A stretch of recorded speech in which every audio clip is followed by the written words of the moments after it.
Deyib ki, çıx get evə. Hə. O da gedib bıçağı götürüb gəlib. Bu da oturmuş burada kötüğün üstündə vurub onu. Döyüb, ölən döyüb bunu qonşunu. Qonşunun həyətinə kimi düşüb dalıca, əlində bıçaq. Neçə bıçaq zərbəsi vurub? Ürəyindən vurub. Bir bıçaq ürəyindən vurub, bir bıçaq da çənəsindən, boğazının altından. Ey bala, üzerlere kırmızıyla bezeceğim, bala kaptım bala. Oy bala. Sumqayıtda dəhşətli cinayət hadisəsi törədilib. Hadisə şəhərin Kimyaçılar qəsəbəsində Hafiz Baxış küçəsində, yəni hazırda dayandığım bu ünvanda qeydə alınıb. Belə ki, qonşu öz digər qonşusu olan Urfan Baxışova bir neçə bıçaq zərbəsi vurub. Hadisənin nə üstündə törədildiyi hər ilkin olaraq hələ ki məlum deyil, amma qonşuların və yaxınlarının verdiyi məlumata görə hadisəni törədən şəxs məhz bu evə gəlib gedən olub, onlar yaxın olublar və qonşu ona irad bildirib ki, məhz içkilisən bu evə gəlmə və o da ondan hiddətlənib və evdən bıçaq götürərək gəlib ona bir neçə bıçaq zərbəsi vurub. Bıçağın biri ürək nahiyəsinə, digəri isə çənə nahiyəsinə dəyib və yaralı dərhal yaxınların və qonşuların köməkliyi ilə xəstəxanaya çatdırılsa da, çox təəssüf ki, onun həyatını xilas etmək mümkün olmayıb. Hadisəni törətməkdə şübhəli bilinən şəxs isə polis əməkdaşları tərəfindən tutularaq istintaqa cəlb olunub.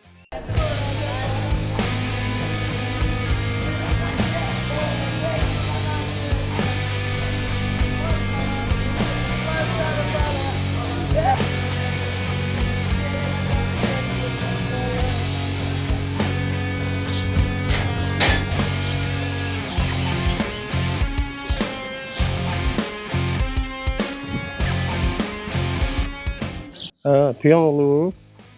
Ona belə eşitdiyimə görə deyib ki, çıx get evə. Hə.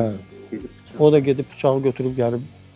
Bu da oturmuş burada kötüğün üstündə vurub onu.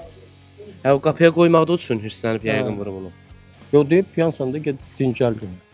Get evə. Neçə yaşı var o hadisəni törədənin? Nə bilim valla. Hardasa 40 azada olar. 44. Hə. Həbs həyatı yaşayıb, türmədə olub. Hə, olub. Yəni konkret səbəb bilinmir də nə səbəbdən olub, nə üçün. Piyan olduğu görə. Piyan olub güzəllikdə. Qonşu olub, dost olublar, uzun müddət bir yerdə olublar. Yəni uşaq da türmədə yatıb çıxan adam olur. Uşaq da normal uşaq olmuyor. Yəni nəsə oturub bura gələndə qapının ağzında idi. Uşaq da gəldi bizimlə görüşdü, öpüşdü. Sonra mən evə getməli idim. Uşağı görüşdüm, normal halda çıxdım getdim. Sonra bir də gördüm ki, anası zəng eləyir. Dedi uşağı bıçaqlayıb. Da başqa şey bilmirəm. Nə üstündə bıçaqladı? Heç nə. Nə borclar olub, nə xərclər olub, nə alacağı olub, onun ona verəcəyi olub, onun ona alacağı. Hansı sözü xoşuna gəlir? Yəni o bıçaqlayan uşaq içkili vəziyyətdə olub. Hə, içkili olub gəlib. Hə, uşağı vurub nəsə düşüb dalıca bıçaq götürüb. Deyib yer getkindən içkilisən də. Gedib evdən bıçaq götürüb gəlib bıçaqla bıçaqlayıb. Ata, ana da evdə olmayıb. Yəni qonşunun həyətinə kimi düşüb dalıca, əlində bıçaq. Neçə bıçaq zərbəsi vurub? Ürəyindən vurub. Bir bıçaq ürəyindən vurub, bir bıçaq da çənəsindən, boğazının altından.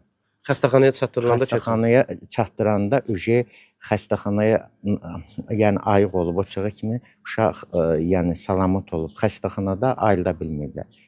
Yəni o bıçaq ürəyindən dəydiyinə görə yəni onu ayıla bilmirlər. Siz hadisəni törədən şəxsin qonşususunuz. Bəli. Hadisənin nə üstündə törədildiyinin xəbəriniz var mı? Saat 5-dən sonra idi. Çiftlər bir yerdə spor eləyiblər sonra. Gəlib döyüb, ölən döyüb bunu qonşunu. Nə üstündə döyüb ki? İçkili olublar. Deyib get evinizə, o da gəlməyib evlərinə. Tutub döyüb orada. Hə, deyib içkilisən evimə gəlmə. Hə. O da içib, bu da içib. İkisi də içib. Deyib get evinizə, o da gəlməyib, o da döyüb. Bu qonşunu döyüb. Bu qonşu da əldə bıçağı götürüb gedib öldürüb. Niyə məni döydün ona görə? Hə. Bu hadisəni törədən şəxs məlumata görə əvvəllər məhkumluq həyatı yaşayıb. Bir dəfə. Nə üstündə məhkumluq həyatı yaşayıb? Onu da bilmirəm. Onda yuxarı məhəllədə. Yuxarıda qalır, sonra gəlir. Onu bilmirəm. Bu kimlə yaşayır hadisəni törədən bu şəxs? Anasını. Yaşlı anası var deyirlər. Hə, yaşlı anası danışa da bilmir. Həm də biraz ağır eşidir.